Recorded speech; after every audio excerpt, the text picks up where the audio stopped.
Okay, the live stream is up. Okay, thank you. Happy New Year, and thank you for attending the January 7th, 2021 Town Council meeting. I'm Acting Chairman Dawn Cantafio. I'd like to call the meeting to order at 7:33 p.m. We will begin with a moment of silence, and I'd like First Selectman Tesoro, do you have a few words to say this evening? I do. Thank you, Madam Chair. A lot of feedback. Do you hear, does everyone hear me? Yes, okay. The episode yesterday in Washington, D.C., where the symbol of our democracy, the Capitol building, was desecrated by an unruly mob, was both unsettling and an opportunity. It is unsettling because it is an extreme example of the division in our nation and the extent to which a small number of people will put their personal point of view ahead of the greater good. Like all Americans of goodwill, we in Trumbull know that violence is never justified. We know that the symbols of our democracy act as a unifying force, no matter our political persuasion or our point of view. An attack on these symbols, no matter who does it, is an attack on all of us. This is also an opportunity to step back and think rationally about what our politics should be. Character assassination, questioning people's motives, and incivility should have no place in our politics. Unfortunately, that has not been the case, and it needs to stop. Let's all recommit to respecting one another's point of view, disagreeing civilly and making arguments that are fact-based.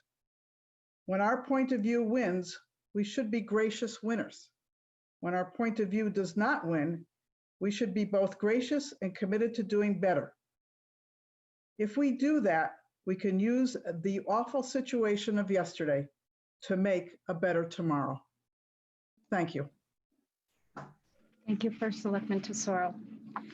And before we have the moment of silence, I'd ask that we remember Stephen Wright, former Board of Ed chairman from 2003 to 2013.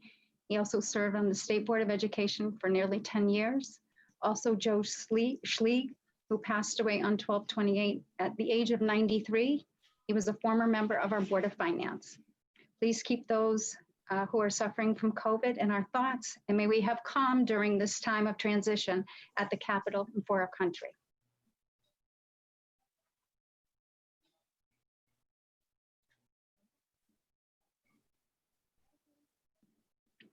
Thank you. I'd like to have the Pledge of Allegiance. I pledge allegiance to the flag of the United States of America and to the republic for which it stands, one nation, under God, Indivisible. indivisible, with with liberty liberty and justice for all. Thank you. Will the clerk please call the roll? Dawn Cantafio, Here. Bill Mecca, Here. Michael Miller, Here. Donna Siddell, Mary Isaac, Here. Tony Cinto, Here. Carol Hans, Here.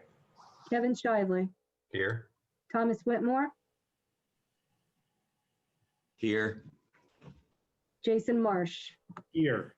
Carl Massaro, Here. Eric Paulson, Here. Lori Rosasco Schwartz, here. Joanne Glasser Ornstein, Here. Steve Lemoyne, Here. Bruce Alstein, Here. Joy Cologne,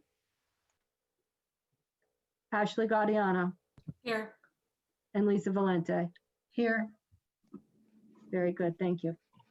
Thank you. And is there anyone here from the public for public comment this evening? If there's somebody who'd like to speak, a resident, please raise your hand by indicating clicking the raise hand button or pressing *9 on your phone.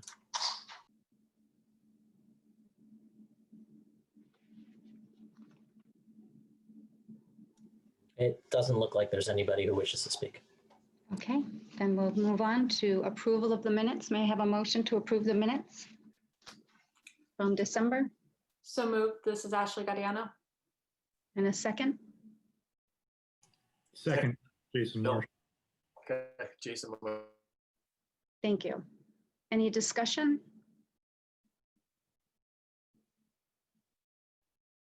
Seeing none? See anyone? Can we have approval of a unanimous consent?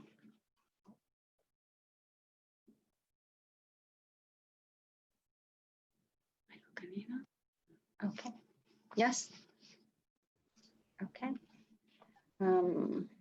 We have a discussion item on the agenda this evening from the police station committee update. I believe Angelo Magliocco is here tonight. Right here. Okay, and is Assistant Chief Burns also with you this evening? Yes, he's Yes. on. Yes, I am. Okay, thank you both for attending. Would you like to proceed with your update? Sure. First, thank you for letting us go early in the meeting. I appreciate that. My name is Angelo Magliocco. I am the chairman of the Police Building Committee. I have been a police commissioner for the past 5 years, serving as both chairman and vice chairman. I took over this role for Lisa LaBella, who moved out of town and was unable to continue with her duties. Lisa was a tremendous asset to the town in her dedication to this committee, which has been almost 3 years now in the makes. She was instrumental in getting this done, and very sad to see her leave.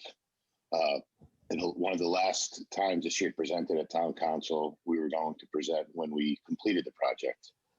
Unfortunately, the project is not completed, and we are close to being under completion, but it's not there. So we figured we'd give you guys an update. For the new council members, I'm going to give a brief project review so everybody knows what's going on.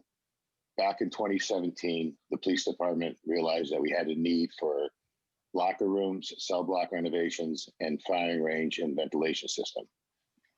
At that time, we were looking at doing 3 independent projects. In 2018, we decided that it would be better to lump the projects into one and form a committee. So in 2018, we did some project planning.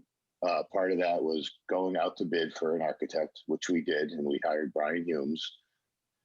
Then we also got the project approvals from the Board of Finance and the Town Council. So in that process, we came up with a bid sheet and a bid spec for prospective bidders, which we put out to bid. And we had received 3 bids, and we chose Bismarck Construction to do the bidding. So in early 2019, we had chosen Bismarck, and they began work in May with the assumption that the completion would be done in 2019. By November of 2019, we did have substantial completion. However, we had approved some additional scope of work, such as the break room and surrounding areas, with some of the leftover funding. That work continued through the winter, and 2020 came along and COVID. So unfortunately with COVID, we were slowed down with build out for the new gym, the record storage, the break room, and the mechanical service for the range targeting system. Some of this was due to us using the state on-call bids for storage and furniture. So that took a little bit more time with COVID. That's why a little delay. So at this point, present day, and I'm going too fast, please let me know or if I'll answer any questions. We are almost complete. All the punch list items are done. Bismarck has been very responsive in taking care of anything that has come up, which minimal, but things that happen during construction. We are under budget. The last thing we are waiting for is a fence to enclose the ventilation system on the side of the building, so the neighbors have a little bit of a buffer from the sound and the view of the new ventilation system. We're using, with the help of George and Dimitri, the town low bid process for the fencing, and the town has been helping us out on that end. Unfortunately, with COVID, we're waiting on materials. So we're hoping, I think, by January or February, we should be able to have that work complete. But again, we are under budget. It's just taking us a little longer to finish, a little bit due to COVID and a little bit due to the waiting on the fence material. And if there's any questions, Glenn is along. He was very instrumental in attending. Basically, he ran the show and he did a tremendous job in keeping everything in order, taking care of the punch list, staying on top of the subcontractor, Bismarck Construction. So if there's any questions, either Glenn and I will be able to answer them, as long as I see George is on the meeting as well. So that's the project update. Hopefully the next time I come before you, we'll say that we're complete. Thank you very much. Does anyone have any questions they'd like to ask? Hey, Dawn, this is Tony Cinto. Can I ask a question? Go ahead. What's the percentage on your change orders on the project? Well, Glenn, you want to handle that? Yeah, I do not have the figures. We did have Dan Martin was handling finances for the project and tracking them very closely. Because we had the benefit of all that help, we really relied on him to monitor that. And I would not calculate those numbers in any sense. I acted as the liaison for the police department, and I'll take this opportunity to just lend a note of success in that it's been the work here at the police department has been very well received by all of the officers, and it's been a welcome update for the building, which has not seen an improvement since it was originally constructed over 40 years ago. So the facilities and the work that was done here have been a wonderful improvement. I could also thank Public Works Director for helping us get through these final phases. And very soon, I look forward to coming back to you with a completion report. Also noting that we are well within budget. So I think that was the best note I could bring along there. But I apologize, I do not have percentages on change orders.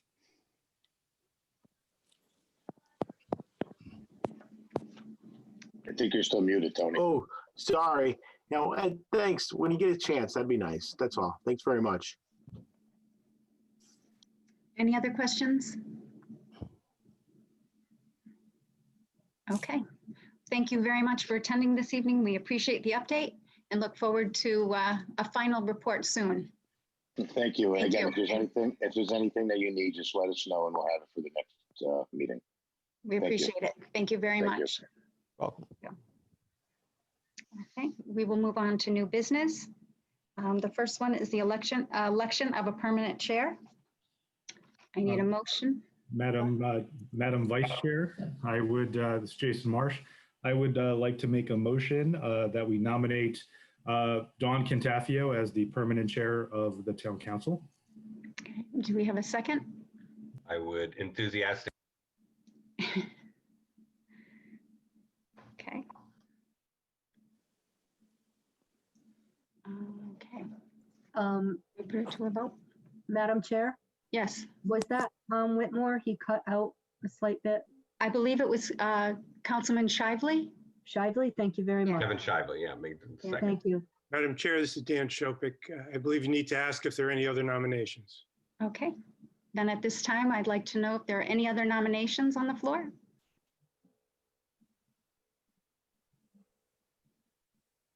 Hearing none. Is there any discussion? Okay, I'd like to call a roll call vote. Bill Mecca, Yes. Michael Miller, Yes. Donna Sidell,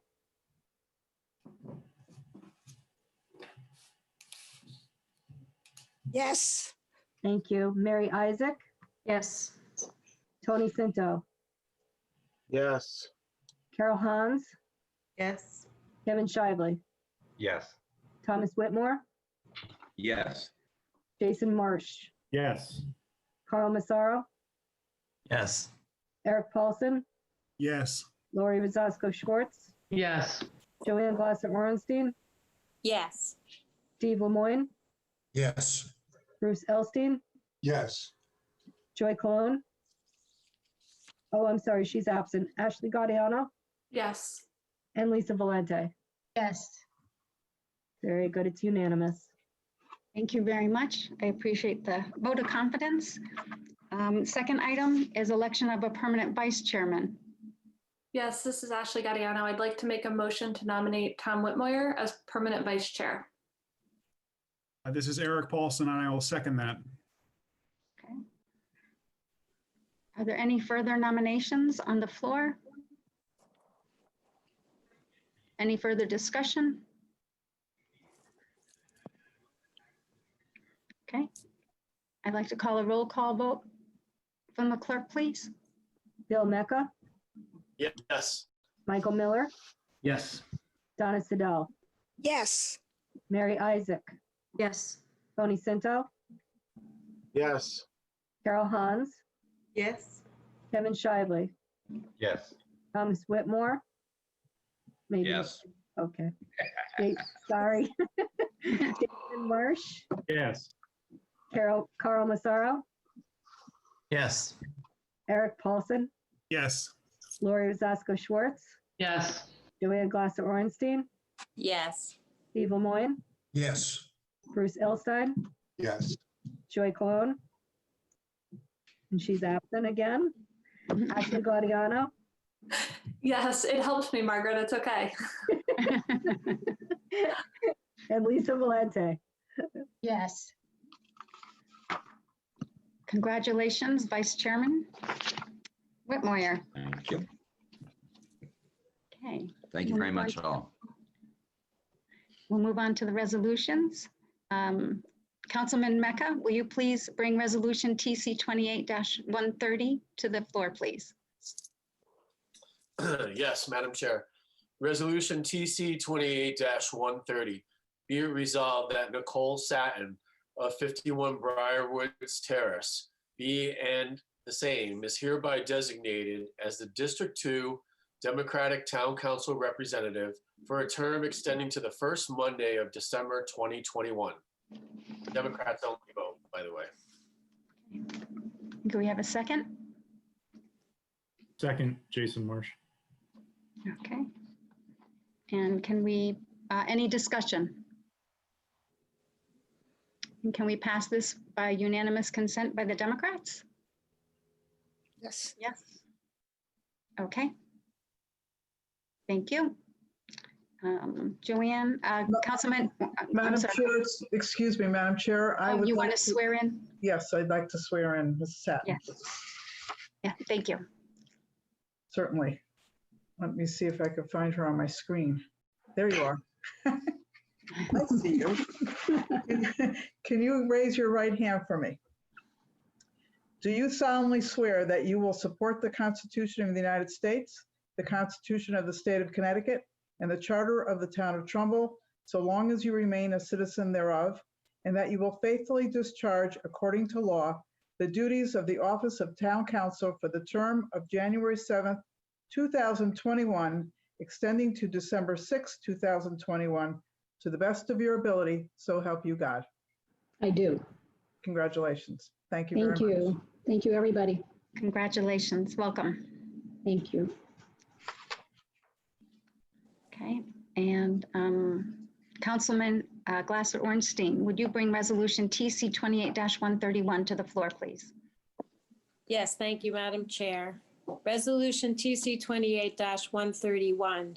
Be it resolved that Patricia Borgeson of 11 Scattergood Circle be and the same is hereby designated as the District 4 Democratic Town Council representative for a term extending to the first Monday of December 2021. Democrats only vote. And can we have a second? Second, Ashley Gaudiano. Thank you. Any discussion? Seeing none, can we have a unanimous vote on this as well to accept the nomination? Yes, okay. And First Selectman Tesoro, would you like to swear in our new member? I will do that. Okay. And I see Pat. Congratulations. Can you raise your right hand for me? Do you solemnly swear that you will support the Constitution of the United States, the Constitution of the State of Connecticut, and the Charter of the Town of Trumbull, so long as you remain a citizen thereof, and that you will faithfully discharge according to law the duties of the office of Town Council for the term of January 7th, 2021, extending to December 6th, 2021, to the best of your ability, so help you God. I do. Wonderful. Thank you. Thank you. Congratulations. And Welcome. congratulations to our new chair, Chairman, Thank you. Chairwoman Cantafio, and to our new vice chair, Tom Whitmire. Thank you. Councilman Mazzara, would you bring resolution TC 28-132 to the floor, please? Certainly, Madam Chair, as soon as I can let up here. Resolution TC 28-132, be it resolved that resolution TC 28-126, adopted on December 7th, 2020, is hereby repealed, and that the Trumbull Town Council hereby acknowledges the submission of the letter of application to the Connecticut Department of Housing and subsequently accepts the CDBG Small Cities COVID-19 funding in the amount of $100,000. And Vicky A. Tesoro, First Selectman, is hereby identified as the individual authorized to sign the application, assistance agreement, and all subsequent amendments, reports, and related documents in order to administer and implement the project. There'll be a public hearing shortly. Full resolution is attached to the agenda. Thank you. And can we have a second, please? Second, Jason Marsh. Thank you. Can we have a committee report, please? Yes, Madam Chair. Attorney Shopik explained the resolution was passed last month, but the required public hearing wasn't held. This resolution will repeal last month's resolution and adopt resolution TC 28-132 with the required public hearing held at the full council meeting. Motion carried by unanimous consent. Thank you. And I believe we have to have a public hearing. So I'd like to open up this meeting to the public at 7:56 p.m. Anyone wishing to comment on this resolution? Just once again, if there's a member of the public who would like to speak, just press the raise hand button at the bottom of your screen or *9 on your phone. And we have somebody, Mr. Marcus, and I'll bring him in. Okay, thank you.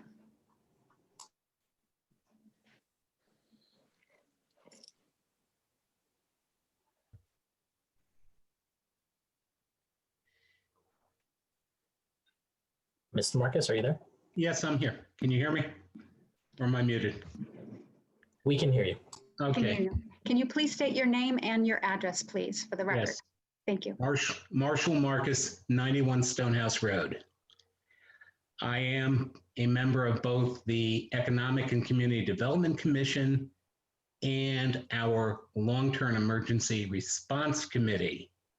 And this grant application plan has come through the Long-Term Response Committee.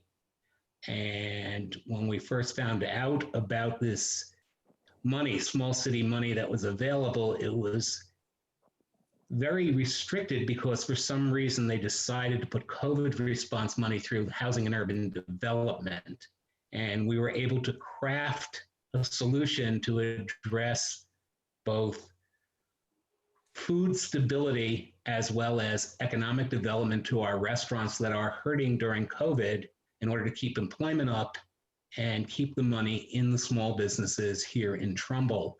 I would like to really commend our economic development chair, Irina Baklar for the town, Michelle Jacob from our senior services, and the way this was crafted, the final drafts of the application And we had a Zoom meeting today with restaurants that are signing on, waiting for the contract to be signed and ready to launch this project. They're very excited about the project that will aid those who have food instability. This is not the same as the typical users of the food banks. These are people who are affected by COVID, unsafe to go out to restaurants, to shop, things like that, that will give them some opportunities to avail themselves of what our restaurants have to offer, at the same time giving an economic lifeline to some of our restaurants as we go into winter, especially when there is less outdoor dining taking place. So I'm very excited about this program, and I think it may become a model for other towns going forward. That's it. Thank you very much, Ms. Marcus. Any other comments from the public?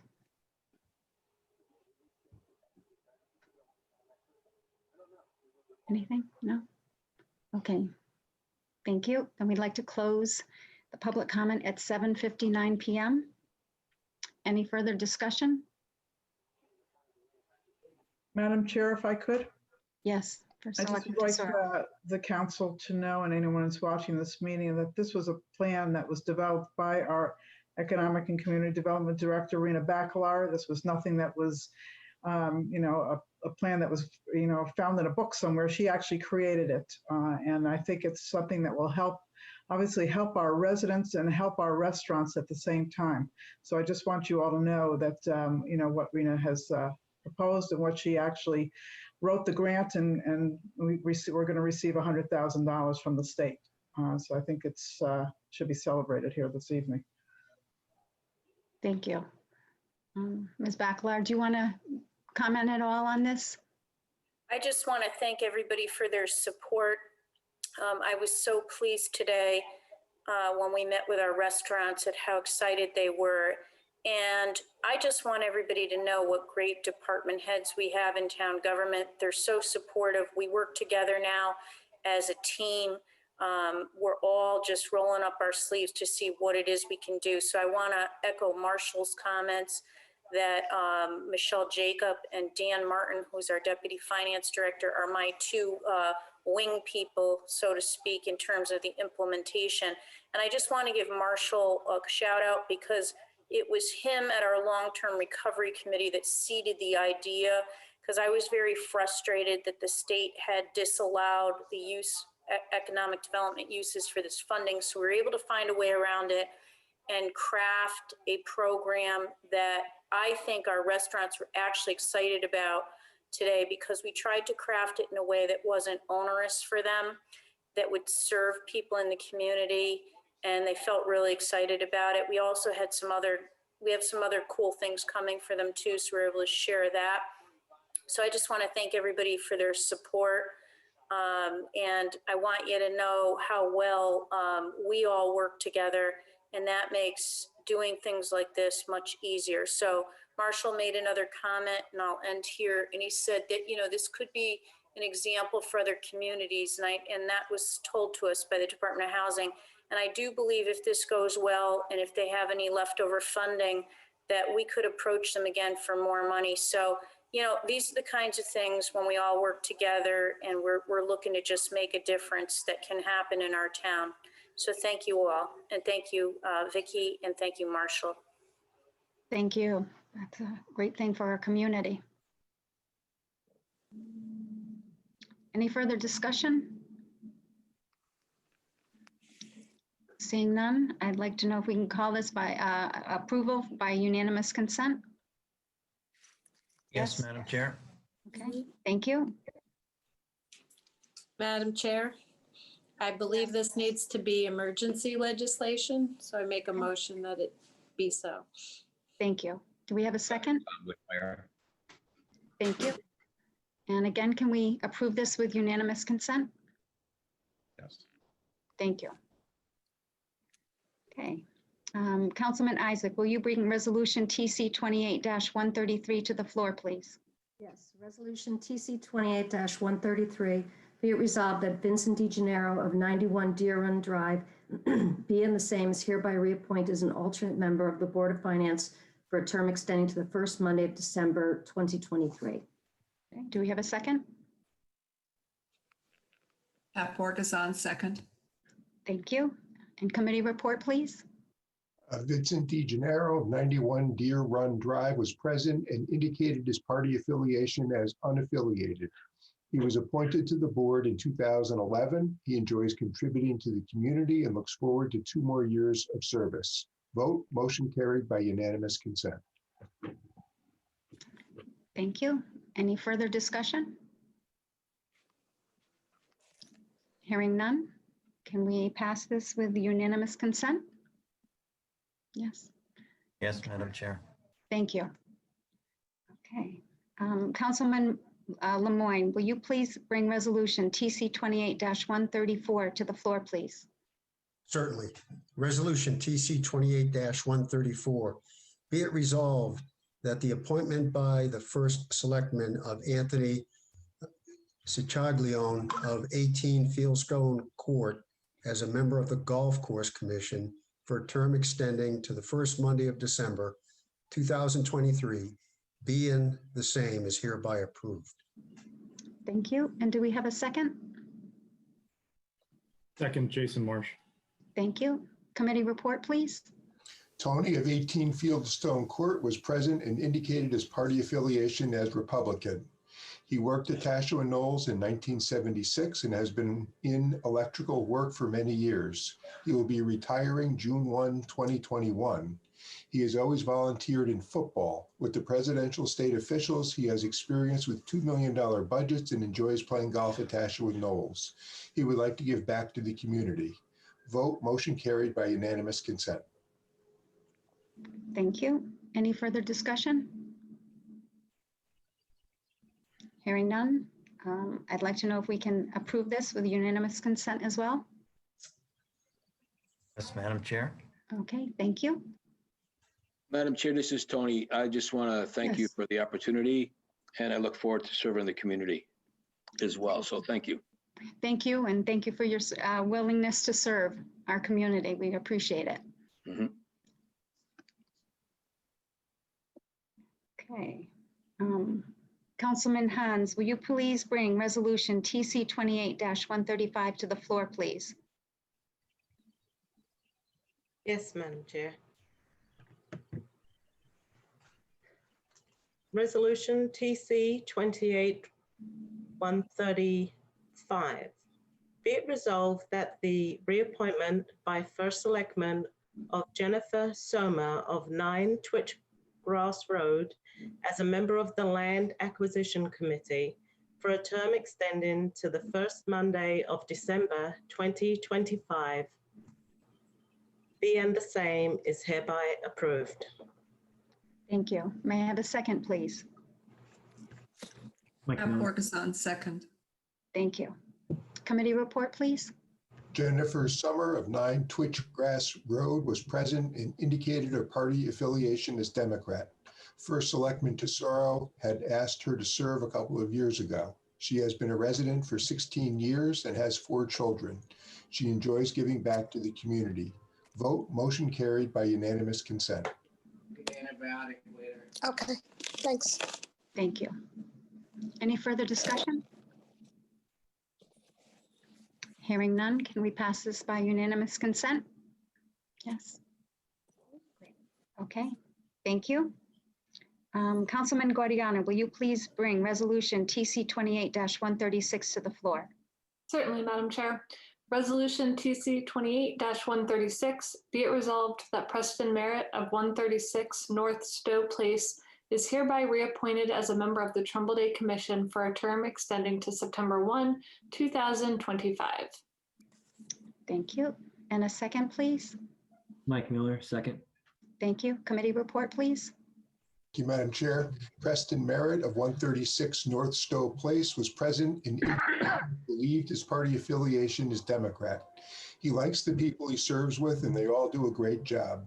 Ms. Glasser-Ornstein noted that she had served with Mr. Merritt and Mr. Ruspo. They both do a great job and she is happy to serve with them. Ms. McGannon stated she is the clerk of the commission and they could not do Trumbull Day without them.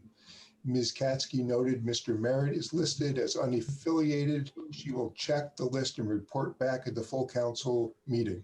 Vote, motion carried by unanimous consent. Thank you. Does Ms. Katsky want to speak? Yes, this is Cindy Katsky. I did check with the registrar's office and Mr. Merritt is indeed a registered unaffiliated voter. Thank you. Any further discussion? Hearing none. Can we pass this by unanimous consent as well? Yes. Okay, thank you. Right. Councilman Cinto, could you please bring resolution TC 28-137 to the floor, please? Yes, Madam Chairman. Would you say 137? Okay. Yes, please. Okay, thank you. Hang on. Mhm. Resolution, be it resolved that Joseph Rapazzo, I'm saying that correctly, of 25 Muspa, sorry. Muspa, that's okay. Muspa, of 25 Moose Hill Road is hereby appointed as a member of the Trumbull Day Commission for a term extending to September 1st, 2025. Thank you. Do we have a second? Mike Miller, second. Thank you. Committee report, please. Joseph Ruspo of 25 Moose Hill Road was president. He has served on the commission for 10 years. He hopes to have a better 2021 Trumbull Day than 2020. Vote, motion carried by unanimous consent. First Selectman Tesoro extended her gratitude to all those being appointed to a board or a commission. It is great to serve and she appreciates them. We're all hoping Trumbull Day will happen this year. Thank you. Any further discussion? Okay, can we pass this by unanimous consent as well, please? Okay, thank you. Councilman Marsh, will you please bring resolution TC 28-138 to the floor, please? Certainly. Resolution TC 28-138, be it resolved that the reappointment by the First Selectman of Richard Gerard of 18 Firehouse Road as a member of the Inland Wetlands and Watercourses Commission for a term extending to the first Monday of December 2023 be and the same is hereby approved. Thank you. Can we have a second, please? Second, Ashley Gaudiano. Thank you. Committee report, please. Richard Gerard of 18 Firehouse Road was present and stated the commission works very well together and he enjoys serving and has worked with the commission for many years. I'll add, not noted here, but he was a Democrat. Vote, motion carried by unanimous consent. Thank you. Any further discussion? If there is none, I'd like to have this also be approved by unanimous consent. Yes, okay, thank you. Councilman Valente, will you please bring resolution TC 28-139 to the floor, please? Absolutely. Resolution TC 28-139, be it resolved that the reappointment by the First Selectman of Tony Silber of 43 Stag Lane as the Planning and Zoning Commission representative on the Inland Wetlands and Watercourse Commission for a term extending to the first Monday of December 2023, being the same is hereby approved. Thank you. May I have a second, please? Pat Borgeson, second. Thank you. Committee report, please. Tony Silber of 43 Stag Lane was present and indicated the Inland Wetlands and Watercourses Commission does an incredible job protecting the wetlands and watercourses. It is a vital job for the community and they are passionate about it. This position connects the dots to planning and zoning. I'll add that he indicated his party affiliation as Democrat. Vote, motion carried by unanimous consent. Thank you. Any further discussion? Hearing none, I'd like to know if we can also pass this by unanimous consent. Yes. Great. Thank you. Councilman Miller, will you please bring resolution TC 28-140 to the floor, please? Yes, Madam Chair. Resolution TC 28-140, be it resolved that Ashley Gaudiano of 56 Frederick Street being the same, is hereby appointed as a town council representative on the police station building committee. I'll Thank you. second Joanne Glasser Ornstein. Thank you. Committee report? Ashley Gaudiano of 56 Frederick Street was present and indicated her party affiliation as Democrat. The committee has done a great job and currently needs someone. She's happy to serve. Vote, motion carried by unanimous consent. Thank you. Any further discussion? Hearing none, I'd like to know if we can approve this by unanimous consent as well. Thank you. Sure. Councilman Shively, will you please bring resolution TC 28-141 to the floor, please? Certainly, Madam Chair. Oh, just almost lost my place. There we go. Resolution TC 28-141, be it resolved that the Trumbull Town Council Rules of Procedure adopted on December 3rd, 2019, and as amended June 1st, 2020, are further amended in Rule Number 4, entitled Notice of Meetings, by deletion of the term business days and substitution of the term calendar days, as they appear in said rule. Full amendment attached. Thank you. May I have a second, please? Bruce Alstein, second. Thank you. Committee report? Attorney Shopick explained the charter provides notice as calendar days. This resolution brings the town council rules of procedure into compliance with the charter. Vote, motion carried by unanimous consent. Thank you. Attorney Shopick, would you like to say anything in response to the resolution? I think Mr. Elstein has encapsulated the entire situation, so there's nothing more to say. Okay, thank you. Any further discussion? Yes, Madam Chair, Councilman Massaro.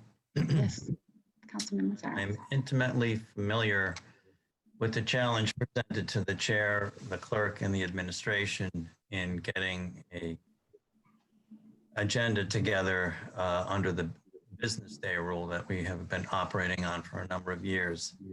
I was opposed to this charter change, reducing the time period to calendar days, because council people get the information on agendas in a shorter time period under the new proposed rule, and the public gets notice much later than using the business day rule. So I will not support the rule change. We do not have to adopt the calendar day provision in the new charter, because the business day is a more stringent rule. It's not a lesser. Okay, thank you. Any further discussion? Okay, hearing none. Will the clerk have a roll call vote, please? Bill Mecca, Yes. Michael Miller, Yes. Donna Sidell, No. Mary Isaac, Yes. Tony Cinto, No. Keith, Carol Hans, Yes. Kevin Shively, Yes. Thomas Whitmore, Yes. Nicole Satin, Yes. Jason Marsh, Yes. Carl Massaro, No. Eric Paulson, Yes. Lori Rosasco Schwartz,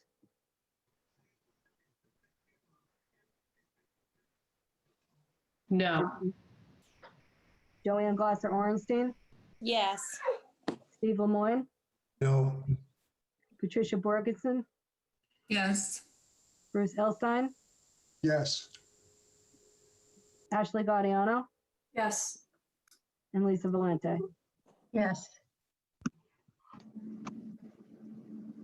Resolution is adopted. Thank you. And Councilman Elstein, thank you very much for all your committee reports this evening. And now I will ask Councilman Paulson to bring resolution TC 28-142 to the floor, please. With pleasure, Madam Chair. Resolution TC 28-142, be it resolved that the 5-year capital plan is hereby approved. Thank you. May I have a second, please? Second, Joan Glasser Ornstein. Thank you. Committee report, please. This is Kevin Shively. Attorney Shopik gave a brief overview. The plan includes capital projects that are typically bonded and puts the projects in order to move forward to underwrite the funds and to qualify for grants. The first year is the current year. The subsequent 4 years can change. The plan isn't a bond authorization and doesn't encumber funds. And with that, Madam Chair, the rest of the minutes are about 5 more pages. And so I would suggest that we entertain a motion to waive the reading of the rest of the minutes. So moved. Okay, do we have a second? Second, Joan Glasser. Thank you. Thank you. Okay. Any further discussion? Need a vote on that, Madam Chair. Oh, sorry. All right, we'd like to vote on that. Roll call vote, please. By the clerk. Bill Mecca, Yes. Michael Miller, Yes. Donna Sidell, No. Mary Isaac, Yes. Tony Sinto, Are we voting on waiving the minutes or voting on Yes. the resolution? waiving the minutes. Waiving the minutes. Yes. Keith, Carol Hans, Yes. Kevin Shively, Yes? Thomas Whitmore, Yes. Nicole Satin, Yes. Jason Marsh,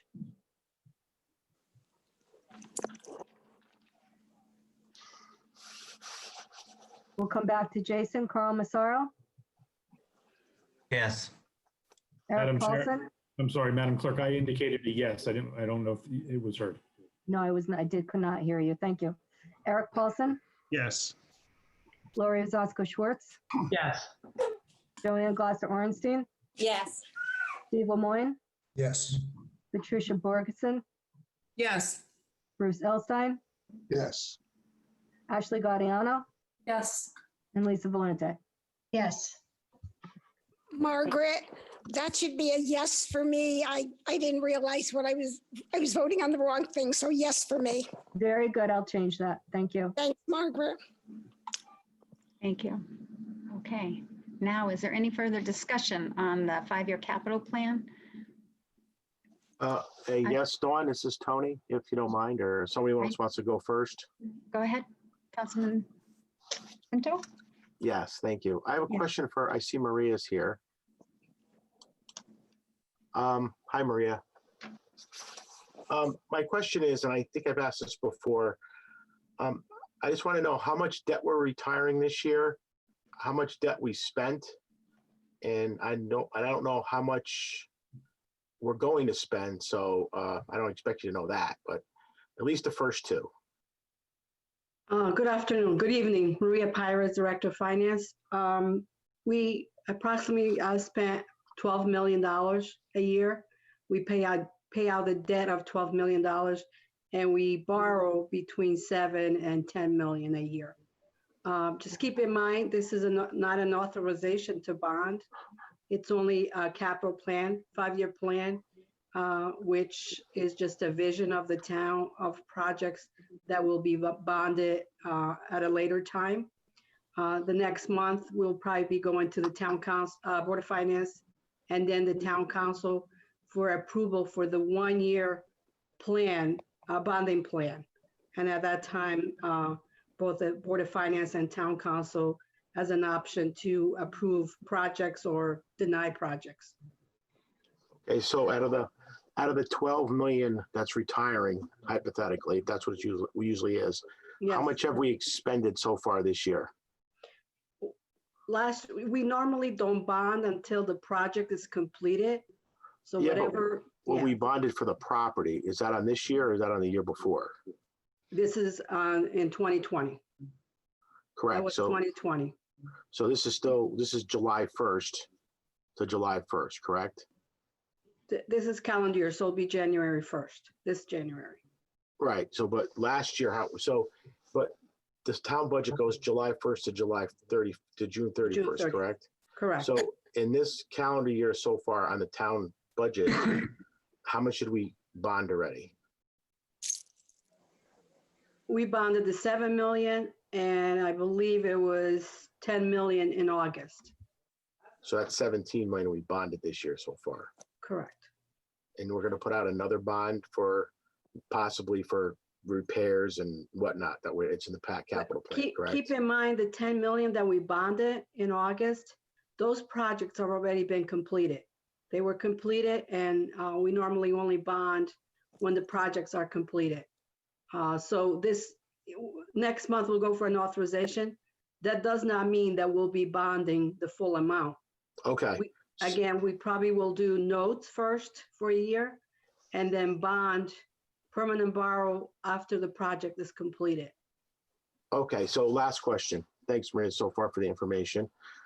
So far in this fiscal year, we bonded 17 million. Correct. Okay, thanks. Thanks very much.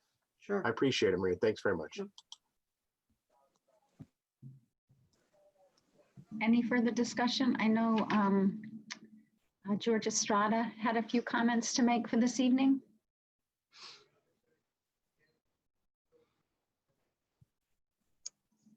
Thank you, Madam Chair, and thank you, Council, for allowing me to address you this evening. At the meeting the other night, I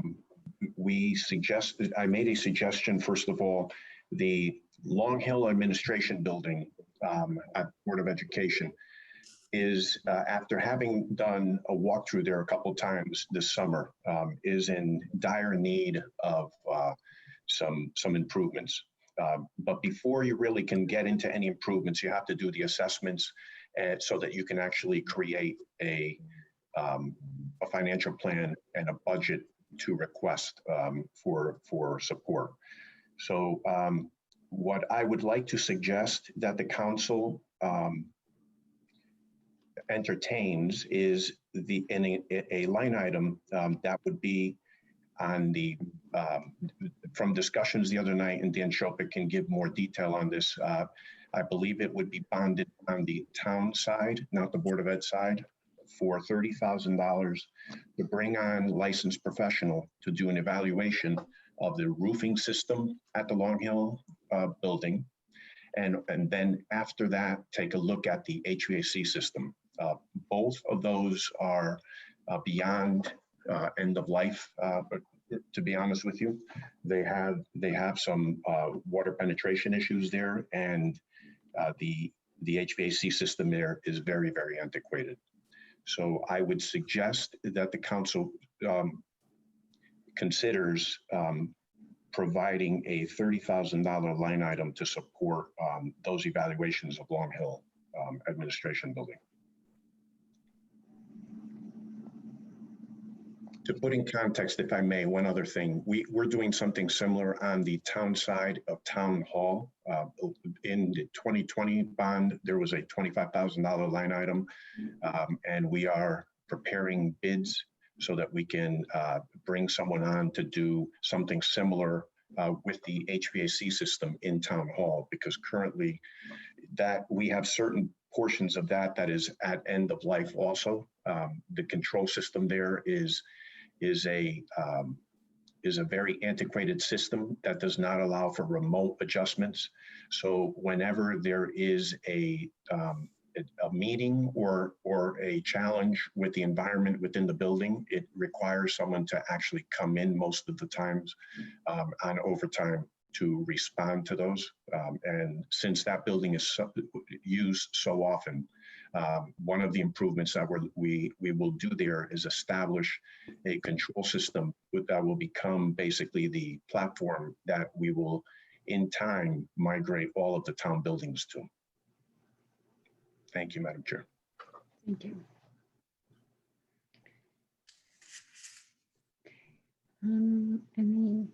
So would you like to add that under Town Hall, under design and replacement of HVAC control system? I would the suggest 30,000 to the 350,000 that's already on there? I would suggest that, Madam Chair. Okay. Thank you. Madam Chair, do you want a motion for that now, or do you want to hold on those? This is Ashley Gadiano. Thank you. I believe Attorney Shopik, can we wait until the end and make one final approval or, Yeah, you know, This is Dan Shopik. You can do that if certainly if anybody on the council wants to divide the question, they certainly have a right to do that. So you're not obligated to vote everything up or everything down. However, if so, whatever for your own for your purposes going through the meeting, if it's easier to vote on each thing as it comes, you can do it that way. Otherwise, you can do it as one motion later on, or you could decide if you want to pull out, let's say there's one item that there is division on, pull that item out, vote on everything else as one, and then take the item that there's a question about. Okay. It's either or any. Okay. Hey, Dawn, this is Tony. That's why you're the chair. Hey, Dawn, this is Tony. I have a question for Mr. Estrada. Yes, Councilman. I just want, thanks, Mr. Estrada. I just have a question. Is this to fix the problem or is to do an evaluation of the problem? I just want to clarify that. This is to do an evaluation. Both the roofing system and the HVAC system there need to have a professional assessment and a plan developed that would allow us to bid accurately for the improvements. Okay. It's just that building's, I think that that building's use of life is over. It's the building certainly can use a lot of help, but my assumption is that in the foreseeable future, I don't see a replacement of that building. So making that building a better environment for all those that work there and the parents, community that visit the building, I think would be an important step. Has the parking lot ever been fixed? That has also been evaluated this summer. That will become a more long-term plan, but most important right now, I think, is more the envelope of the building and the environment within the building than the pavement. It certainly can use a drainage and pavement improvement around that property also, but I think that it's being prudent. I thought it would be more prudent not to bring large expenditure like that from me at this time, and address more of the quality of life of those that reside in that building. Thanks very much. Appreciate it. Thank you, Councilman. Okay, any other discussion items? Madam Chair, I've got a couple more. Do you want me to just do all of them? Yes, please. Okay, thank you. Thank you. There is one that we're actually looking to just move, the transfer station. We had a line item for $125,000. It's page 17 within the documents that you have been provided. We would like to ask for that line item to be moved from 2021 to 2022. The reason for that being, we want to refresh the backup that we had on that is a few years old, and we want to bring more accurate information next time to the council for consideration. I don't want to ask you for something and later realize that previous estimates that others had done were either inflated or under budget or over. I have the amount is 140,000 on the capital plan for 2021 for the roof replacement of the transfer station. So That's we're moving that to 2022, correct? Yes, please. All right. Okay. Okay. Our economic development director, Rena Bacalar, and I have been working with MetroCog, which is the regional planning agency, on several projects. And today we had a second meeting. Chief Lombardo attended that, as well as others.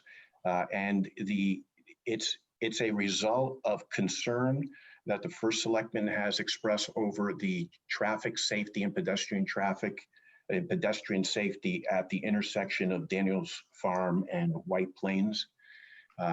The new development obviously has been extremely successful. And as a result, the traffic in that area has really elevated. There was a pretty significant bump in traffic accidents there just after that facility had opened. It has subsided. Obviously, people have become familiar with the traffic and are more cautious approaching, but still there have been quite a few near misses there recently, as a matter of fact. And as a result, the First Selectman had asked us to explore grant funding that might be possible to support improvements at that intersection. That's a state road intersection, both of them. And what we would like to ask after our meeting today with the MetroCog is for a line item, because as you have done in the past, having a financial commitment from the town is what facilitates many times major grant support from state and federal. We will be pursuing, it appears to be a federal transportation grant for that intersection. The project could potentially be a $2 to $3 million project, and they would support that, the majority of that. So what we would like to ask is a $500,000 line item. We will not be bonding this. This is a placeholder on our capital plan right now. As the plan evolves and it's defined and the engineers take a closer look at it with MetroCog's resources, we will know a more accurate number of what is needed there. But normally it's a 20 to 25% match from a community, and the remainder comes through the grant. So we would like to ask the council to consider adding to the capital plan for 2022, $500,000 line item, which will then allow us to move forward with meetings that we have scheduled next week to further this with MetroCog, and then pursue a preliminary application that Rena Bacalar would be preparing with the support of MetroCog for early February. And if we are approved there, it would move forward for a full grant application due in April. So this is a new line item, correct? Yes, Madam Chair. Under Economic Development, White Plains Road and Correct. Daniels Farm Road intersection. Yes. Okay. Okay. And I have one final one, Madam Chair, if I may. Dawn, I'm sorry to interrupt. This is Tony. okay. Can I ask Mr. Estrada a question about the intersection? Of course. If you don't mind. Did you have, just curious, because you are right, it's kind of a little hectic over there. Do you have any ideas on how to adjust it? Or are you going to wait for someone to come in and say, hey, we're going to do an evaluation, we're going to check it out? Or do you have some kind of, because that's a big intersection, there's already lights there. So do you have any suggestions just to tell us? That's all. What I can tell you in looking at it and discussing it with some of the engineers, the signalization, it certainly can be upgraded. Crosswalk improvement and signalization also for pedestrian safety. What would be very difficult is changing grades. You kind of inherit that steep dip there going up Daniels Farm, so that will not be something that would be easily adjusted without affecting properties, adjacent properties.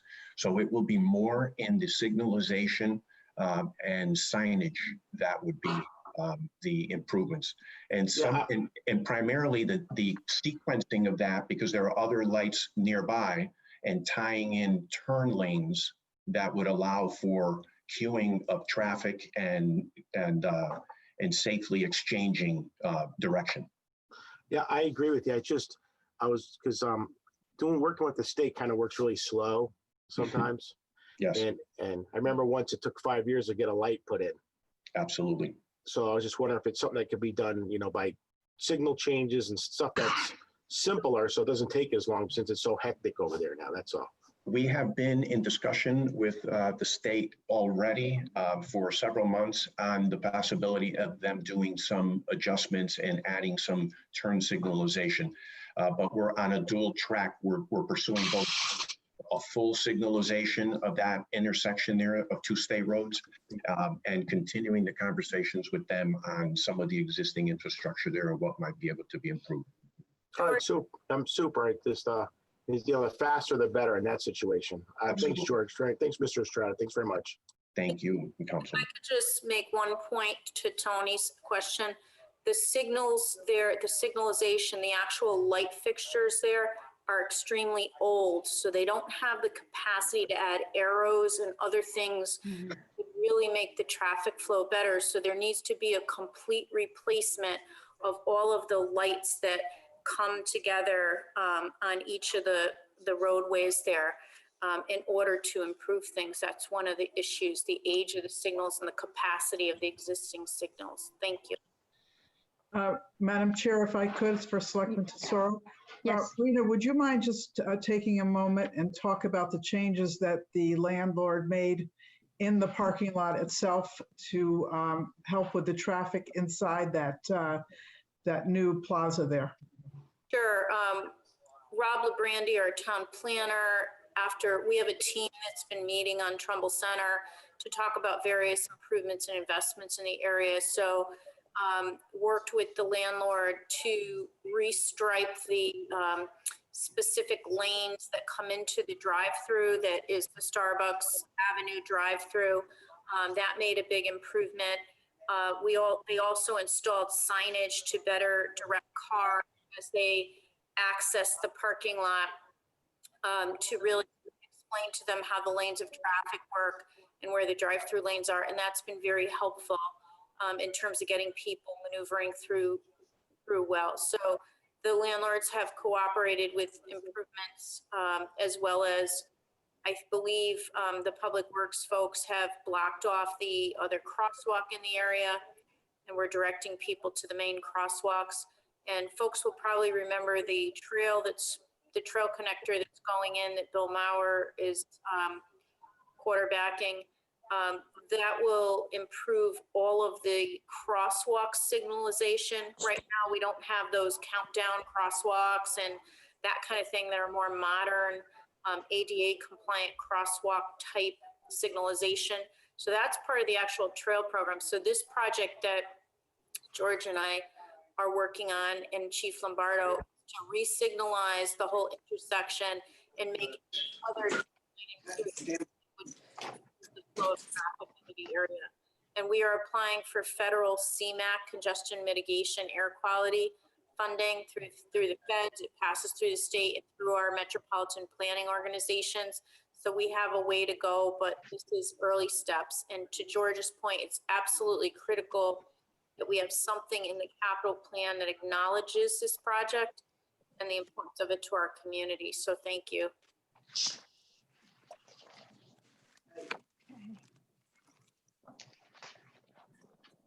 Thank you. Anything else, George? Yep. Yes, I have one last one, Madam Chair. I would ask that the council consider adding to the capital plan a program for digitizing documents in town hall. I'm sorry. I think everyone recognizes the constraints that our current facility has, and as you navigate through the offices there, what was evident to me immediately was the unbelievable level of paper that we, in most cases, are required to hold for long periods of time. Digitizing is a program that could never happen soon enough, and in most organizations, it seems to be something that gets put on the back burner because it just doesn't seem to be that important for the expenditure. However, I could tell you that we have maxed out areas within certain offices in Town Hall. The continuation of storage of documents is going to become a challenge over the years to come. So drawing a line in the sand where we begin to digitize what is coming in, and we go to a paperless process. And then at the same time, beginning to digitize some of our archival information, which will then also in turn make it available for the community to easily access, as well as we were fortunate that our operations transitioned almost seamlessly to a remote process when the pandemic hit us last year. And one of the very fortunate things that had occurred previously was the beginning of requesting digital documents within some of the permitting areas, the offices that are involved in permitting. And that allowed us to go remote instantly. Within a couple of days, we were able to transition and really not lose a beat in doing so. We had a bit of a teaching curve for people to just operate a little bit differently that were coming to do this with us, but we were able to respond to them very, very adequately remotely. So the request would be for within the town hall section of the capital plan, a line for in 2021 for digitizing, transitioning, the initial transitioning phase and digitizing of $100,000.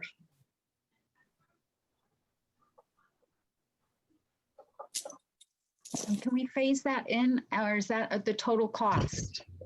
That is. Would you break it up for a few years, or? Dimitri, you are on here, right? Dimitri has done some research, has done the research on this. Can you give us a little bit more depth, Dimitri? Hope so. Can you hear me? Yes. Oh, wonderful. Good evening, everybody. Essentially, the concept is to make everything within the town a paperless system. And the sooner you actually can do that, you're crossing over from every single department instantaneously. We already started to do that in the town clerk's office because it was a requirement. But the sooner you can integrate every single department and their documentation into one seamless system, the sooner you're actually functional. So how do you choose one department over another, the public works department over the building department, over finance or whomever? So the concept is right now to look at 1 million pages, and we could put out to bid a digitizing service for just that.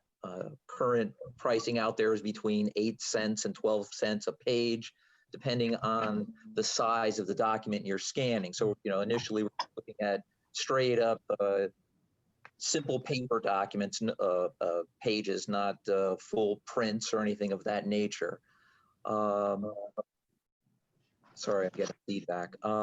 So the idea is to try to get that over and done with, but more importantly, we have an opportunity, and have actually for a couple of years. MetroCog actually has a grant program for a Laserfiche system, which would allow, it would be the program where you could access all that data, and it's free. It's free for quite a few years moving forward. So all we have to do is essentially create the documents, put it into the system, and we are in a remote world. That has amazing applications even for just how we work in town. We face a lot of problems in terms of how we want to lay out our buildings and what money we're putting into buildings. And well, we really don't know what that looks like moving into the future. The sooner we're able to have the flexibility to go remote without having to go run through files, the sooner we're able to do that. So it's a concept I think as time has come. Hey, Dawn, this is Tony Sinter. I got a question for them. You're going to digitize all this stuff. Where are you going to do you have new servers coming for this? Can the current servers handle all the new documentation, digitized documentation? Do you have new storage places for this? New racks? Has the storage units been purchased?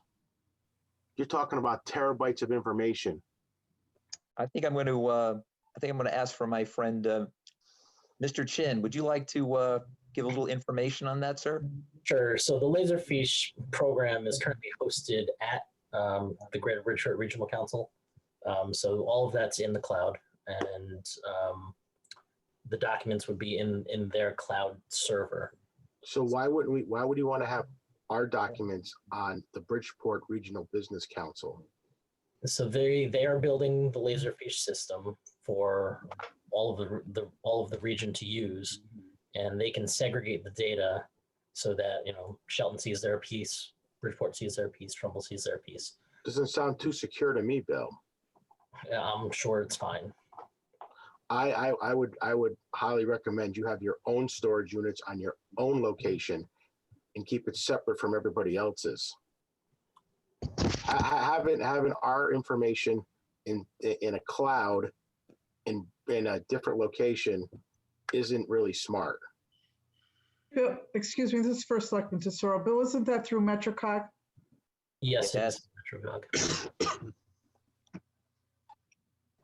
You should all have your own storage units at your own locations and not share it with anybody else, especially if it's sensitive town information. That's just my opinion, Bill. I wouldn't do it that way, but I would. The cloud isn't safe. You can't say it is. It's certainly probably safer to have it on premises, but the cloud is certainly safe enough with Google, Amazon, Microsoft, and all those major companies using it. Well, as long as you think so, Bill. So I don't, but that's okay. Thanks. Through the chair. Yes, Councilman Miller. This is Mike Miller. I guess the question I would really have for Mr. Paris or Mr. Chin is that are you talking about this as an initial bonding exercise because of the sheer number of documents? Wouldn't this be more of an operational expense because this would be ongoing as more documents are scanned through the years, correct? Well, we're currently scanning our current documentation as much as we can. So we're up to date or moving forward. Where we're running into difficulty and where we have the backlogs of catalogs is essentially, I don't know what the magic date was, Bill, you know, but anything that we need for historic records or going back into history, essentially, which we do all the time. We just don't have the ability to do that, and we're literally rummaging through file cabinets to do so, and it requires space and requires personnel to physically be in a space at a given time to actually do those searches manually. Understood. This isn't something we would typically include in the capital plan. Well, you know, and that's probably why it hasn't happened to date, because I don't think it actually has been considered as something that would be defined that way. I think we generally get ourselves boxed in with the capital plan is something that you build or otherwise. Well, this is not just is not technology, and I know that has an expiration point and may not meet the criteria of the generalized definition. It's once it's digitized, it's forever. It's the record of the town of Trumbull in a form that is not on parchment in simple terms. Wherever we go from there, that goes with us, and we are able to Mr. Sinto's point, if we choose to host that or we want to buy racks or have our own storage data, that digitized information will then go into wherever it's going. But right now, it's a paper file. And this has been the opportunity to really see the deficits in the paper file and where the opportunities lie for just operations in general to sort of break free of the conventional office space and how we do business as a community with our records. Understood. And I actually am in favor of digitizing our records. It seems to me that would be something we would take up on a town-wide basis in general, including with the Board of Ed, which must have digital files as any of the other departments in town. So. I can tell you, having been the Vice President of Facilities at the University of Bridgeport, one of the things that we struggled through and we were working towards was exactly this, because the overwhelming volume of paper and the paperless society that we all supposedly live in is just unbelievable. So I would propose one additional risk that we currently have is, God forbid anything happens, that there was ever a fire, everything would be lost. That's really, so this is in addition to facilitating access and streamlining operations, it's also an insurance policy that we're preserving the documents that we need going forward. Through the chair. Yes, Councilman Gordiano. Okay. Thank you, Ashley Gadiano. Just real quick, do we know what date we have documents digitized back to? No? Okay. I didn't know if we were talking 5 years, 10 years, 20 years. No. No, I believe it's Address this issue. dependent on the. That just came up today. I was not aware that we're putting this on the capital plan. Since I was away, I didn't get this information. But I do believe that we do need this digitizing all our records. I know there's a volume in every department. However, I do not think it should be a capital item, shouldn't be bonded. I do think it should be in an operating budget over several years. Obviously, we can't do it all in 1 year. And I know that MetroCog is also assisting the town with some of the scanning and digitizing of the town clerk's office. So there may be opportunities for us to get some additional funding from MetroCog to do this project. Just my thought.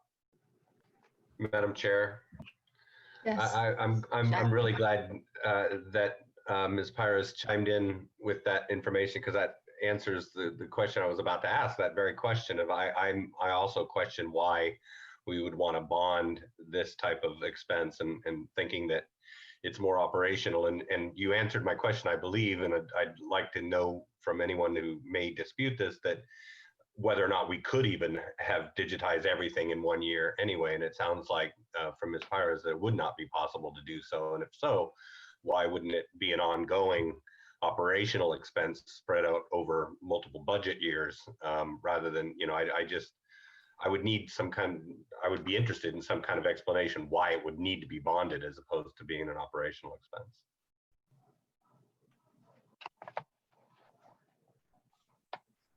Any comments? Dimitri? I think we should withdraw if Maria really is the one that we have to take our direction from on this. So if Maria is saying that this is more of an operational, then I would ask that we remove that request from consideration. Okay, thank you. Thank you. Yep. That's all that I had. Okay. Any other items for discussion? Madam Chair. Yes, Councilman And Shively. I apologize for not identifying myself last time. This is Kevin Shively. I do have a couple of questions for Mr. Morello, specific to the some of the things in the request from the Board of Education. One of the things in our meeting the other night, committee meeting, that was some question was the actual age of the Middlebrooks roof. I know that in the request, it says that the other two roofs, Jane Ryan and Booth Hill, and the Jane Ryan one may be a question as well that we need answered, being 1991 roofs. And I think that one of Jane Ryan may be incorrect, but it doesn't show any kind of age. And I think that we were going to get maybe that information. Did you find out anything through the chair? I'm asking Mr. Morello, did you find out anything as far as the age of the roof at Middlebrook? Yes. We did bring in an expert. His name is Steve Bathello, and he did do a report on the three roofs in question, Booth Hill, Jane Ryan, and Middlebrook. As far as Middlebrook, and then I'll let Steve speak. Middlebrook's roof was last replaced in 1991. So that's the same year as Booth Hill it was listed at as well? 1991? Yes. Yes. Yes. Yes. And Steve, did you want to, or Kevin, did you want to speak further into the roofs now? I can have Steve. Sure. Yeah. Well, we're talking about it. I mean, Sure. I know that we're not actually bonding this right now, but it'll help us to know, Sure, going just forward. a little more information. Okay, thank you for having me. Paul, John, thank you for asking me to come in. Again, my name is Steve Battello with the Garland Company. Upon request from Paul and John, I did do evaluations at Jane Ryan, Booth Hill, and Middlebrook. And I don't know for these purposes how detailed you want me to get, but I'll start with the good. Jane Ryan is about 55,000 square feet. The roof, we believe, was installed in 2010. Overall, it was in, decent shape, for the age. It got good taper, good slope. And I think that might have been it's a 2-ply modified, it's a 4-ply modified with flood and gravel. So, the life expectancy on that, I don't know what the warranty is, but typically it's a, 15 or 20-year warranty on something like that. Booth Hill, again, 30 years old. The majority of it, we believe, was installed in 91. We may have 1 or 2 sections that were installed in 97. The total is 56,000, almost 57,000 square feet. The majority of that is a single-ply EPDM roof. Definitely, showing its age. It has good R value. The R value is about R24 on average. And then you have about 19,000 of a built-up roof. The good news on this school is it is just a single roof. So we did core cuts actually in the snow. We cleaned it all off and dried it off. But we went up, again, upon request about 2 weeks ago. The EPDM section overall is in good shape. We're recommending that it be restored with a fluid applied restoration system. That would offer either a 10, 15, or 20-year warranty, depending on what scope we do. The budget on that for the EPDM section is going to be between $450,000 and $550,000. The other section is the older section. It's got about a 1/4-inch tapered perlite insulation. It's a 2-ply model. It's a 2-ply built-up roof, which is kind of uncommon. We went out there, we did core cuts very, in depth. It has good slope, but the roof itself is only 2-ply. Typically, when you do that type of a roof, you do 4 plies. They only did 2, but I think they compensated by doing a real thick, heavy flood coat of gravel. That one should be re-roofed over. The good news is you have an option to re-roof over that, as opposed to completely ripping it to the deck, which would add quite a bit to the budget. The suggestion there is, and all this work meets code, International Building Code. We would re-roof that. The budget would be $450,000 to $525,000, and that would, bring a 25-year warranty. The worst of them, unfortunately, is Middlebrook. That is about almost 58,000 square feet, 30 years old. You have some unique conditions there with the masonry and the through wall counterflashing locations and height. It is a concrete deck, so it's a little bit different. The other 2 had metal roof decks. This is a concrete deck that is structurally sloped, so that's a good thing. I think you're not experiencing as many leaks on this roof because of that concrete deck, and the fact that it does have a vapor barrier as kind of a temp roof, if you will, at the base. The solution on that one is really that has to be removed. Infrared scans weren't done this time of year. We can't do those, but it's going to be pretty obvious to me based on what I saw there and the condition of the core cut. That is by far the worst roof of all of them. So I'm anticipating you're going to have a lot of water penetration that's sitting in between the deck and the top layer. The option there is to remove it and go back with, complete new roof. So that'd be a complete tear off. I don't know if I can open it up to questions. I don't know what our time frame is here, but I'm more than willing to share any information that I have on these with you.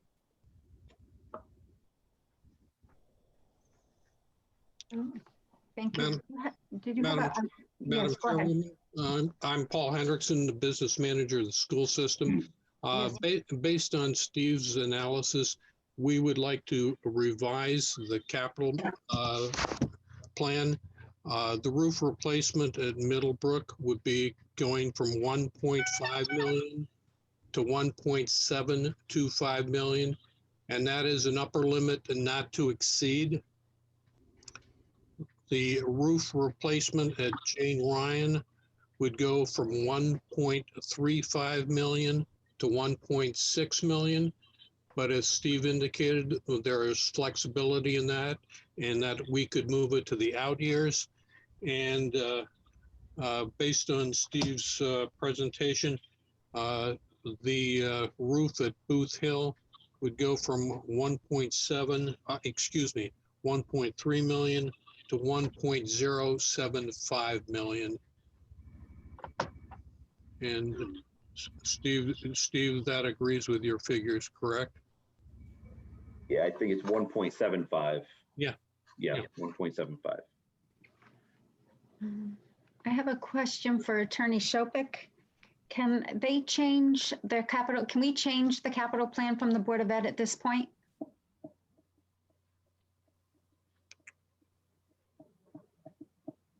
I'm muting myself and coming That's back okay. online.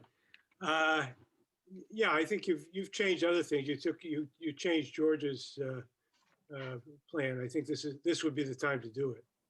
Because the Board of Ed voted on their plan and we didn't change. It hasn't been approved by the Board of Ed. That's a different question. Yeah. Would the Board of Ed have to approve their section and then, because I don't think we can change their numbers if they've approved their plan and then presented it to us. I hear you. I think you're right. Okay. But you approve the projects. We approve the projects. You approve the amounts, don't you? Well, I'm not sure what the board approved. Do you have their minutes? Not with me. We don't. But I guess, I mean, sorry, this is Mark. Go ahead, Dan. Sorry. Certainly you can move it if it's a question of moving it out to a subsequent year. I don't think that should be problematic. I think if you basically have the amounts in there as placeholders in any event. So if I think you probably just have to leave the amounts as they are.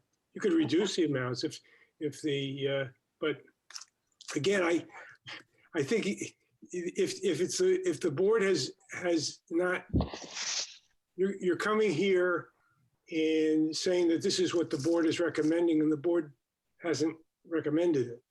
So that becomes a little bit problematic. Okay. So we can leave the numbers as is, and then they have to be quoted anyway, right? That has to go out for bid. Definitely go out to bid. Yeah. So Madam Chair, excuse me one sec. I do have the minutes to that meeting. Okay. Yes. Do you want me to read them? It's a couple paragraphs. Certainly. Go ahead. Facilities Supervisor John Morello, sorry, I have very much light here. So presented the proposed capital improvement for the calendar years 21-25. Mr. Kerr then detailed the proposed improvements for 21 for each TPS building, and the board discussed each improvement and the associated cost. It was moved by Palo and seconded by Gallo to add $35,000 for design of the Trumbull High School weight room to the capital request for the fiscal year 21. The capital request total for 21 changes from $7,184,000 to $7,219,000. Vote all in favor. It was moved by Kerr and seconded by Norcell to defer the Middlebrook and roof replacement from 21 to 22. Vote in favor, Kerr, against Gallo, and Petiti, Timpanelli, Ward, Norcell, Palo. Motion fails. It was moved by Ward and seconded by Gallo to approve the proposed 5-year capital plan as presented. Vote all in favor. Okay.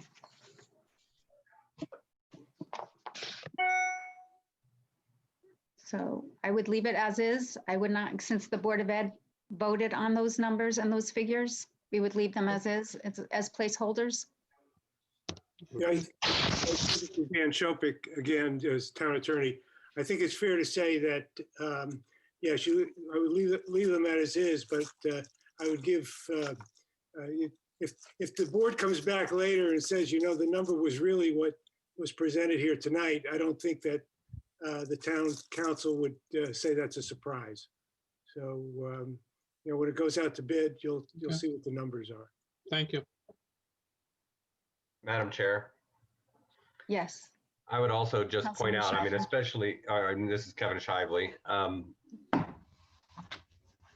There was also one other discrepancy while we're talking about, and especially if the board is going to revisit any of this, the Board of Ed, for the bus garage, and where in the supporting documents where I believe someone may have said that they actually voted on the amount and that line item is $30,000, whereas in the plan that was submitted to us, it's actually $65,000, which I believe is actually the correct amount.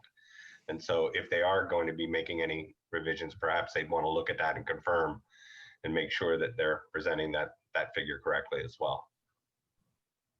Thank you. Through the chair, this is Ashley Gadiano. Yes. I just have a Councilman quick point of clarification while we still have Steve on the call here. The Middlebrook roof is 30 years old. How old was the Jane Ryan and how old is Booth Hill? Because they're all in the 2021 capital plan as opposed to bumping them out.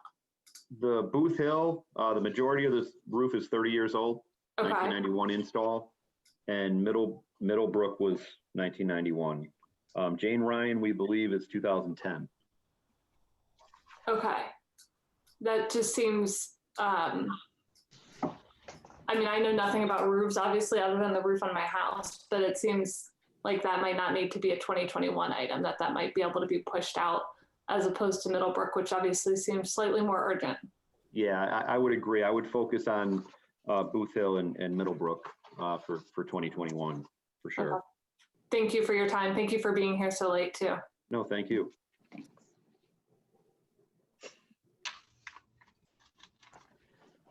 Thank you.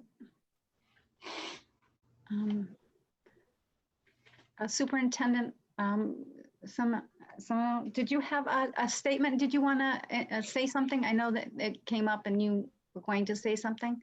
Did you want to add some? No, I'm good. Thank you. I was going to talk about, but Dan clarified things and we're all set, but thank you. Okay. Okay, thank you. Any further discussion? There's just one quickie. Mary. Oh, sorry. Yes, Sorry, Councilman Mary Isaac. Maria, quick question for you. You may or may not know this. I had asked Mr. Morella, the Daniels Farm and the 5-year plan that we approved last year, Daniels Farm asbestos was in it, but that was not done this past year. The thought was that perhaps it was done the year before and it was pulled out. I'm just not sure if you know that. We'd approved it in the 5 for 45,000 or 40,000. Do you know if that was done in 2019 for Daniels Farm asbestos?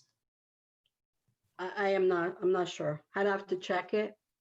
Yeah, I couldn't, of course, I could not locate my 1-year plan, so. So I it was had the- approved 2 years ago?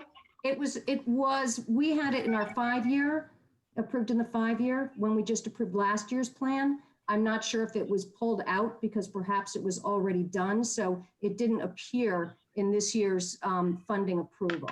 I don't know if it was done perhaps in 2019 or just pulled.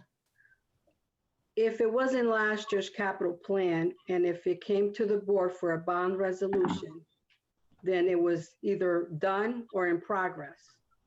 I would have to check. I'll check last year's bond resolution and see if that project was started. Super. Thank you. That was just Daniels Farm. Thank you. Okay. Any further discussion? Maria, do you have updated totals for what we've discussed this evening? The only items I see that we added, and I could be wrong, was the 30,000 for the Long Hill. Yep. And the 500,000 for the Daniels Farm and White Plains Road. Is that correct? Yes, they withdrew that 100,000. We're not adding the 100,000. Right, they took that off. Right. And they moved the 140,000 from 2021 to 2022. Right, but the total would not change. Only the individual years will change. If you just want the total is 163,528,586, which includes the 30,000 and 500,000.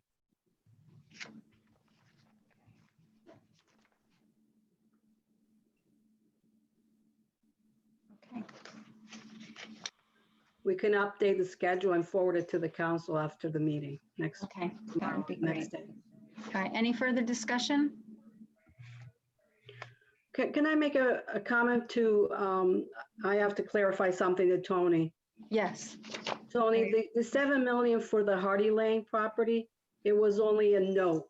We have, I believe it's 9 months to bond it. So right now it's only a note. So no payments are due on that. No, only interest. Well, okay. My only question is then how was the property transfer completed? With the proper word? I mean, the proper terminology? We borrowed the money. It's a short-term borrowing though. Okay, you still Not borrow. permanent borrow. Yeah. Okay. Okay. All right. Okay, thanks. Okay, any further discussion? I have a question for Dimitri. Yes, Councilman Isaac. Thank you, through the chair. Dimitri, I know that I checked with Michelle on the senior center, and the seniors probably aren't going to be going back as quickly as, say, the school kids would be, just because of age and safety and everything like that. I do realize you were planning on perhaps using that as recreation space, the large event room. Would that work for the numbers that you have in there to still have those units that the standalone units, or it just doesn't get cool enough, or how would that work space-wise? I just am curious, since we're still thinking perhaps are we doing a new senior center when? I know there's a lot of other things on the table there though. Well, the real issue with that building or any of the buildings that we have is what kind of functionality can we get out of them at a given point with the equipment that we have. Most of our buildings are failing, as you well know, and the senior center is certainly top on the list. The likelihood of the senior center being rebuilt, take your best guess. How many years out would you actually see a new structure? So between today and that day, whenever it is, or if it is, maybe there'll be a change in plan somewhere down the road and there'll be a complete rehab of the senior center. We've seen those 180-degree switches as well. In the interim, we have objects that are physically in there, and if you're going to have any type of activities in there, they may keep the room reasonably tempered, but at the same time, you can trip over them or fall over them, and they're hanging out the windows. They are designed as a temporary fix. So philosophically, I think you have to come to the point where you decide whether or not you're going to keep a building at a reasonably functional level, or shutter it, or just keep closing in on itself. You're aware that we've had problems in the basement in recent days. Do we shut it? Do we shutter those rooms off? Do we rip the floors out? Do we no longer use it? It's hard. I can't make that choice, but I think those are incremental expenditures to keeping our facilities operational. If you let it go, it's either not usable to its fullest capacity, and we certainly need full capacity, and we don't even know if the seniors are going to be going back in there. We'd like to think they will, maybe we won't. I can't answer those questions. I think it's a reasonable investment. We've waited many years to this point. That's just my opinion. I would call it sweating to the oldies. Okay, thank you. Sure enough. Any further discussion? Any other questions for this evening?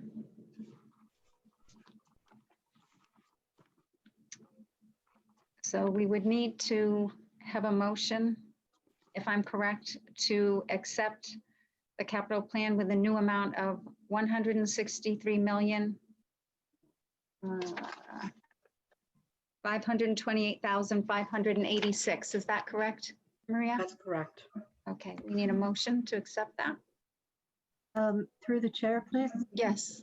Do we need to make motions? Oh, to amend? To amend the plan with the changes? You have an addition of 30K. You have an addition of 500K. You wanted to move the Jane Ryan roof to another year. You didn't specify which year. And the transfer station, 140,000 was going to be moved to 2022, if my notes are correct. That is correct. So Attorney Shopik, is that correct? We need to, Madam Chair, yes. So going back to the question you asked at the beginning, you can take one motion to make, and take all of those items as one amendment. And if you have unanimity, that's fine. And then you can vote on the resolution as amended. If there's not unanimity, then you can pull each of the items out.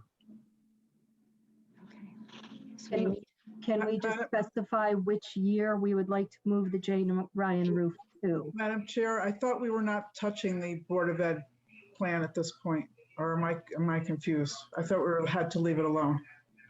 we can't change the figures. But you can change, you're going to change the year? That's not what Attorney they voted on. Shopik? Yeah. You can change the year. You have the final say on it. So in other words, I don't think you're bound by what year they had put into the plan. Right? The final say is with the council. Okay, then we'll move it to, for this sake, 2022. Thank you. And for further clarification, the Long Hill Admin Building, HVAC and roof evaluation would be under the town hall. Yes. Correct? Will be, yes, and under 2021. Thank you very much. Thank you. Okay. So then, Madam Chair, I guess this is Kevin Shively. I would make a motion to make those changes as outlined by Ms. Mastroni. Okay. You want me to outline them? I'll second it. And just one more point of clarification. I believe Mr. Estrada said the 500,000 for the Daniels Farm and White Plains would be in 2022. Yes, Is that 2022. It's Thank you. just Thank to you. have it on the plan. Thank you so much. Okay. All right, and then do we have a second? Tom Whitmire, second. Thank you. And I guess I would have the clerk do a roll call for this, please. Very good. Bill Mecca, Yes. Michael Miller, Yes. Donna Sidell, No. Mary No. Isaac, Yes. Tony Cinto,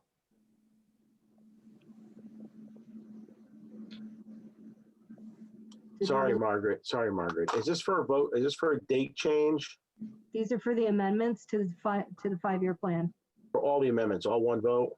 All the Yes. amendments, that's correct. Okay, no. Point of order, if I may, just to clarify, if there is a no vote, are we then going to re-vote on each of the proposed changes? Because it's unclear as to what a no vote is signaling. Are you objecting to the entire capital plan or just all of the, or a specific change? I'm unclear. Are you asking me? Yes. Mr. Marsh? I'm voting no on everything. Does that help you out? Madam Chair, this is Kevin Shively. It doesn't actually matter unless we have a majority of no. Isn't that correct? On the amendments? That would be correct. If I could, this is Dan Shopik again. I guess if there's a request by any of the members to segregate one of those items and vote on it separately, I would recommend you do that and then vote on the others together. To give those people their say that perhaps they don't want to be shown as being opposed to everything. There might be one thing they want to be opposed to. So if there are items that somebody wants to pull out, I would recommend that you divide the question as to that. Through the chair, I think for the sake of clarity and efficiency, it may be better just to vote on each proposed change as a separate motion. Okay, so we'll do that. Do we have a motion to withdraw? So I will then, Original. this is Kevin Shively. I will withdraw my motion then so that we can make a new motion. Okay, And as such, why don't I start with the one that's on top of my list here? I will move that we move the $140,000 for the transfer station from 2021 to 2022. okay, and do we have a second? Mike Miller, second. Okay. And any, Roll call. yes, please. Bill Mecca, Yes. Michael Miller, Yes. Donna Sedell, No, Mary Isaac, Yes. Tony Sinto, No. Carol Hans, Yes. Kevin Shively, Yes. Thomas Whitmore, Yes. Nicole Satin, Yes. Jason Marsh, Yes. Carl Massaro,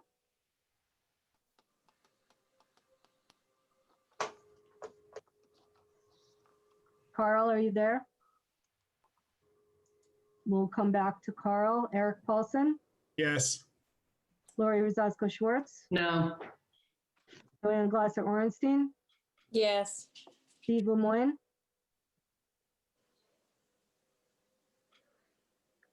Steve Lemoyne, are you there? No. Thank you. Patricia Borgensen, Yes. Bruce Elstein, Yes. Ashley Gaudiano, Yes. and Lisa Valente. Yes. Okay, motion passes. Carl's back. I'm back. I'll vote yes. You'll vote yes. Thank you, Carl. Sorry, I missed. Okay, Through the chair, Yes, Councilman Guardiano. I'll make a motion to add $500,000 to fiscal year 2022 for the Daniels Farm road work. Thank you. And a second? Tom. Thank you. Okay, roll call vote, please. Bill Mecca, Yes. Michael Miller, Yes. Donna Sedell, no, Mary Isaac, Yes. Tony Sinto, Yes on this particular line item, yes. Carol Hans, Yes. Kevin Shively, Yes. Thomas Whitmore, Yes. Nicole Satin, Yes. Jason Marsh, Yes. Carl Massaro, Yes. Eric Paulson, Yes. Lori Rosasco Schwartz, Yes. Joanne Glasser Orenstein, Yes. Steve Lemoyne, Yes. Patricia Borgensen. I'm sorry, somebody was coughing. Yes. Thank you. Bruce Elstein, Yes. Ashley Gaudiano, Yes. and Lisa Valente. Yes. That motion passes. Thank you.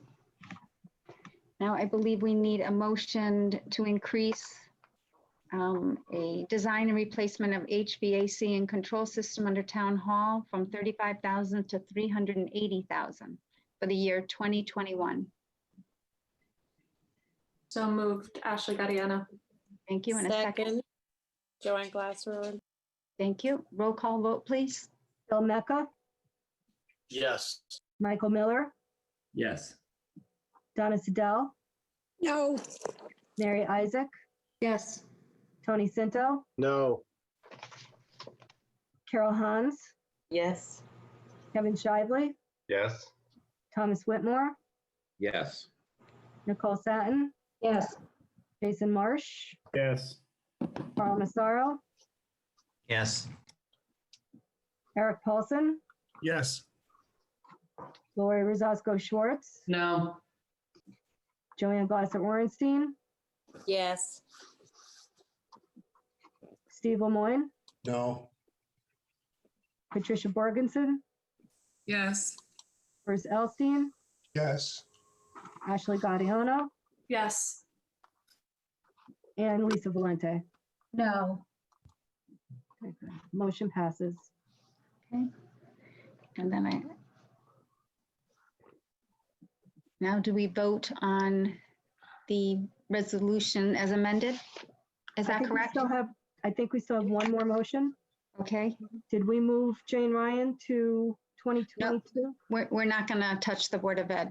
Gonna leave it items. alone. Okay. Yes. I thought we could move it to a year. Okay. Well, Thank you. You can move Go the ahead. year. You can Pardon? move the year. Okay.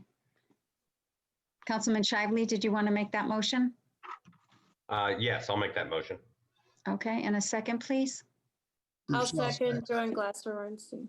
Okay, roll call vote, please. Bill Mecca, Yes. Michael Miller, Yes. Donna Sedell, Yes. Mary Isaac, Yes. Tony Sinto, Yes. Carol Hans, Yes. Kevin Shively, Yes. Thomas Whitmore, Yes. Nicole Satin, Yes. Jason Marsh, Yes. Carl Massaro, Yes. Eric Paulson, Yes. Lori Zasko Schwartz, Yes. Joanne Glasser Orenstein, Yes. Steve Lemoyne, Yes. Patricia Borgensen, Yes. Bruce Elstein, Yes. Ashley Gaudiano, Yes. and Lisa Valente. Yes. Motion passes. Okay, thank you. And Attorney Shopick, now do I make a motion to accept the total? I think the motion has been made and seconded and now has been amended. So it's just a question of taking a vote on the motion as amended. And that's it? Yes, ma'am. Okay, thank you. Okay, so I need a motion as Don't need a amended. motion. The motion's already there. Oh, just a roll call vote? Yes. Okay, thank you. Okay, roll call vote, please. Bill Mecca, Yes. Michael Miller, Yes. Donna Sedell, Yes. Mary Isaac, Yes. Tony Sinto, No. Carol Hans, Yes. Kevin Shively, Yes. Thomas Whitmore, Yes. Nicole Satin, Yes. Jason Marsh, Yes. Carl Massaro, No. Eric Paulson, Yes. Lori Rozasco Schwartz, No. Joanne Glasser Orenstein, Yes. Steve Lemoyne, No. Patricia Borgensen, Yes. Bruce Elstein, Yes. Ashley Gaudiano, Yes. and Lisa Valente. No. Resolution is adopted Okay, as amended. thank you. Okay, any further business? Madam Chair, Paul Hendrickson from the schools. I would just Yes. like to know if, based on what happened tonight, we can go out and bid for the roofs and get bids back to see what we may have to bond and. defer Attorney to- Shopick? Yeah, we're just accepting the capital plan. We're not Right. okaying any, There's no money available. But, Yeah. Well, they can have a bid. We don't have to award the bid when they come back with it. Right. You're not going out on the construction. Right now, it's a question of design, I would assume. Yeah, no, if I can just kind of chime in, I think right now is probably the best time of the year to bid it and get the most aggressive pricing. So I would highly suggest that we do that. And then, we can always let the contractors know that are bidding it, that it is based upon funding being available. I think, well, We do it all the time. one other question is whether we need to have a building committee formed to oversee these projects. I'm sorry, Madam Chair, was that Mr. Semmel talking? No, Who was, I couldn't see who was talking. it's our consultant, Steve Bow. yeah, and I believe that we can get a quote, right? You have to do an RFQ and it has to go out to bid. That would be through purchasing with Kevin Bova at the town hall, and we would have to set up a building committee for that.